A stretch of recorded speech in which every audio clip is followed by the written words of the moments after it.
اجمیر میں چلے جاؤ، خواجہ صاحب کے دربار پر ایک شعر لکھا ہوا ہے، بگرداب بلا افتاد کشتی مدد کن یا معین الدین چشتی. کیا پیارا شعر ہے نا. بگرداب بلا افتاد کشتی مدد کن یا معین الدین چشتی. کیا مطلب ہے اس کا؟ اس کا مطلب یہ ہے کہ میں جب جب بھی پریشانی میں پھنستا ہوں، اے معین الدین چشتی آپ میری مدد کیجئے. کتنا شرک ٹپکتا ہے نا اس شعر سے. مدد کرنے والی ذات اللہ کی ذات ہے. خواجہ اجمیری تھوڑی مدد کریں گے، معین الدین چشتی تھوڑی مدد کریں گے. مدد تو اللہ تبارک و تعالیٰ کریں گے. اور خواجہ صاحب کے در پہ ڈنکے کی چوٹ پہ لکھا ہوا ہے، بگرداب بلا افتاد کشتی مدد کن یا معین الدین چشتی. یا علی المدد کے نعرے لگ رہے ہیں کہ اے علی ہماری مدد کیجئے. ان بیچاروں سے کوئی بتائے کہ اگر علی آپ کی مدد کریں گے تو علی کی مدد کون کرے گا؟ علی اگر آپ کی مدد کریں گے تو علی کی مدد کون کرے گا؟ آپ کی مشکلوں کی کشتی کو اگر معین الدین چشتی ٹھکانے لگائیں گے تو پھر معین الدین چشتی کی مشکلوں کی کشتی کو کون ٹھکانے لگائے گا؟ لوگوں کو سوچنا چاہیے. ایک اور جگہ پر خواجہ اجمیری غوث پاک کے بارے میں ایک شعر لکھا ہوا دکھا، امداد کن امداد کن از بند غم آزاد کن.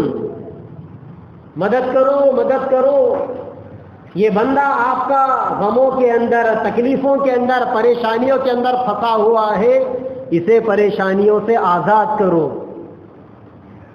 امداد کن از بند غم آزاد کن، در دین و دنیا شاہد کن یا غوث اعظم دستگیر.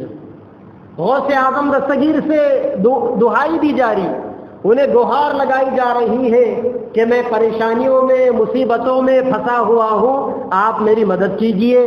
یہ شعر کہنے والے بیچاروں سے کوئی سوال کرے کہ جب آپ کے غوث اعظم دستگیر پریشانیوں میں پھنستے تھے تو ان کی مدد کون کرتا تھا؟ کیا غوث اعظم دستگیر سے مدد مانگنا صحیح ہے؟ کیا علی مرتضیٰ سے مدد مانگنا صحیح ہے؟ یا علی المدد کہہ کر، یا غوث اعظم دستگیر کہہ کر غوث اعظم کو مصیبتوں میں اپنا ملوا اور اپنا مأوا و منجا بنانا ضروری ہے؟ یا خواجہ اجمیری سے مدد مانگنا ضروری ہے؟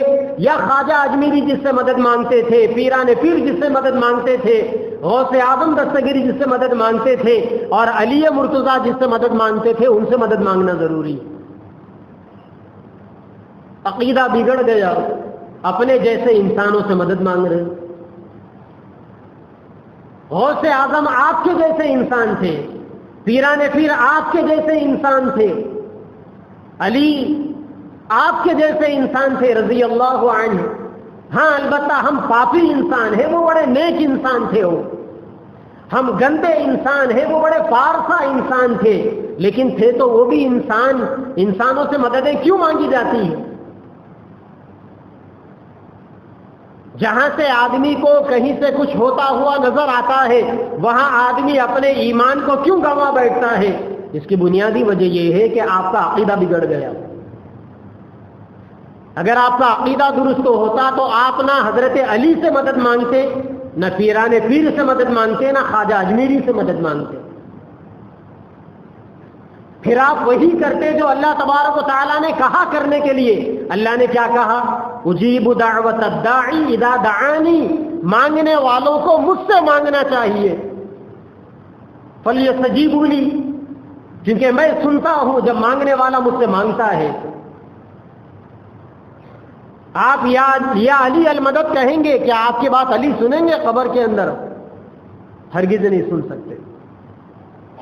آپ غوث پاک سے مانگیں گے، کیا غوث پاک سنیں گے؟ آپ ہزاروں نہیں، ساری زندگی امداد کن کہتے بیٹھ جائیں، غوث پاک نہیں مدد کر سکتے آپ کی. آپ مدد کن یا معین الدین چشتی کی تسبیح پڑھتے بیٹھ جائیں، ساری زندگی پڑھ لیں، آپ معین الدین چشتی آپ کی مدد نہیں کر سکتے. آپ کسی درگاہ پر چلے جائیں اور اس مرشد سے، اس پیر سے آپ اپنا دکھڑا سناتے رہیں، انک لا تسمع الموتى، مردوں کو سنایا نہیں جا سکتا. یہ مردے سن کر آپ کی مدد کرنے کے لیے نہیں ہے، وہ بھی آپ کے جیسے بے بس قبروں میں پڑے ہوئے ہیں.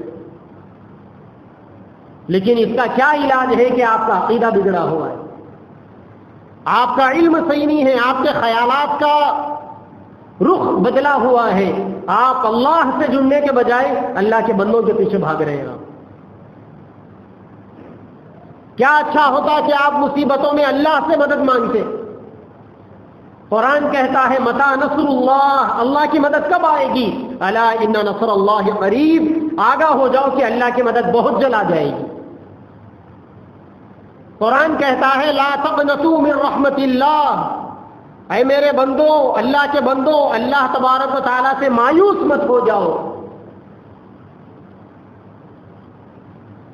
کیونکہ اللہ تبارک و تعالیٰ سے مایوس وہ آدمی ہوتا ہے جو آدمی کافر ہوتا ہے،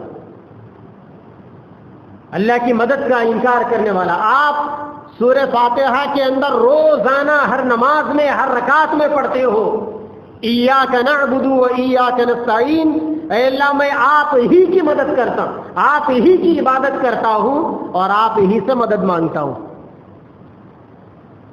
نماز کا موقع آیا تو اللہ کے سامنے یہ کہیں کہ میں آپ سے مدد مانگتا ہوں، اور جب پریشانی کا موقع آ گیا تو جا کر کسی درگاہ کے اوپر اپنا ماتھا ٹیک دیا، اپنے جیسے بندوں کے سامنے جا کر اپنے مسائل کو بیان کرنے لگ گیا. یہ عقیدے کا بگاڑ ہے. یہ جب تک مسلمان اپنے عقائد کے اس بگاڑ کو درست نہیں کریں گے، اس وقت تک اللہ کی مدد نہیں آ سکتی. دلوں پر لکھ لے اس بات کو، دماغوں پر لکھ لے اس بات کو. جب تک امت مجموعی طور پر اپنے خیالات کا رخ درست نہیں کرے گی، اس وقت تک مجموعی طور پر اللہ تبارک و تعالیٰ کی مدد کو دیکھ بھی نہیں سکتی.